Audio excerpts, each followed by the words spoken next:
Our second reading is taken from the Gospel of John, chapter 14, beginning to read at verse 15. Jesus said, "If you love me, you will keep my commandments, and I will ask the Father, and he will give you another advocate to be with you forever. This is the Spirit of truth, whom the world cannot receive because it neither sees him nor knows him. You know him because he abides in you, and he will be in you. I will not leave you orphaned. I am coming to you. In a little while, the world will no longer see me. But you will see me because I live, you also will live. On that day, you will know that I am in the Father, and you in me, and I in you. They who have my commandments and keep them are those who love me, and those who love me will be loved by my Father, and I will love them and reveal myself to them." This is the word of the Lord. Thanks be to God. Rogation Day is next Tuesday, also the day we remember one of our most celebrated local saints, St Dunstan, who was not only Abbot of Glastonbury, but subsequently became Archbishop of Canterbury in the latter part of the 10th century. A godly man who was also influential in affairs of state. He, like us, must have seen plague and pestilence, living at a time where lifespans were short and expectations were very different, and there was a far greater recognized dependency on God, although less widespread education.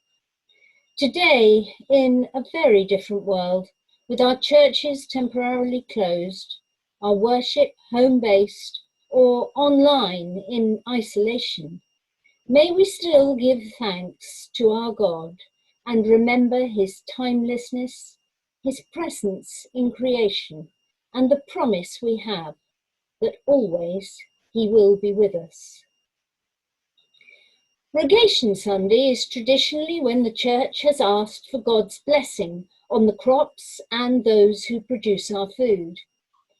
This year it has a particular resonance, especially perhaps to those of us fortunate enough to live in the country, as during this largely warm and sunny late spring, we have been living through the experience of lockdown, and the natural point of refuge for many of us has been our gardens. It's easy to see this as a very British occupation. It's said we are at heart a nation of gardeners, a nod to our largely agrarian roots perhaps. And certainly gardens are places of physical work, nurture, productivity, satisfaction, and it also has to be acknowledged, some disappointments.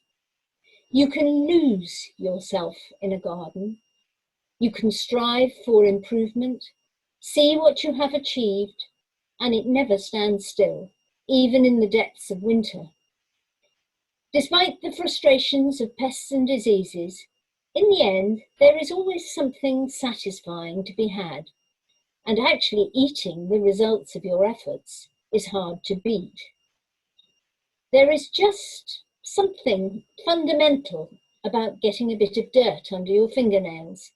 It appeals perhaps to the primeval and the instinctive within us, so it's unsurprising that we have gardened with great enthusiasm this year, and all other things apart, engrossed in our efforts, it's hard to feel lonely in a garden. They are undoubtedly therapeutic, so it's equally unsurprising that gardens are to be found in hospitals, hospices, and places of remembrance. Our churchyards here in Somerset are also gardens, masquerading under another name. Some of the most eventful moments in the history of our faith have happened in gardens. Right at the start, God walked in the evening with Adam and Eve in the Garden of Eden, the focal point and place of creation, where man and God enjoyed completeness, a oneness, which was eventually dislocated through sin. Adam was expelled, and man lost sight of God's ultimate goodness and forgiveness, the harmony replaced by fear and misunderstanding alongside the reverence and worship. That cacophony of sin drew to a climax many years later in another garden, a nighttime garden, Gethsemane, where the tortured Christ in spiritual agony prayed for the burden of man's sin to be lifted from him. This time, love and forgiveness triumphed, not sin, and led through the shame and pain of the cross to another garden, where Mary, early in the morning, carrying her herbs and balms, came to anoint the body of Jesus. And joy of all joys found not a body, but the risen Lord, walking in the garden. Man needs food for the body as well as for the soul, and the land provides both. Rogation is a timely season to ask for God's blessing on the plants we have sown, whether they are in window boxes, pots, gardens, or fields. He is a generous God, and he gives us this share in his creation. It also makes us recognize we can do nothing alone. We cannot make it rain or shine, and we still need the rhythms of God's earth to bring out the potential there in every tiny seed, young plant, and indeed it could be said in each of us. This strange period of lockdown, despite all the difficulties, has given us space in a frantic world to reassess, feed our souls, and reconnect with God. In John, we read this morning of Jesus' promise of the gift of the Holy Spirit, a gift yet to come to those first disciples. We read, "On that day you will know that I am in my Father, and you in me, and I in you."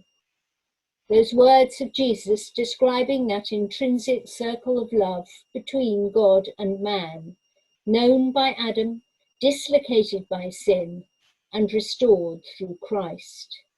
And as Paul reminded us, the God who made the world and everything in it. This promise, recorded in John, is ours. So as we ask for God's blessing on our crops, in a world which feels less certain than once it did, let us give thanks too for his enduring faithfulness, his forgiveness, unconditional love, and the eternal nature of life in him. Amen. Thank you, Jane.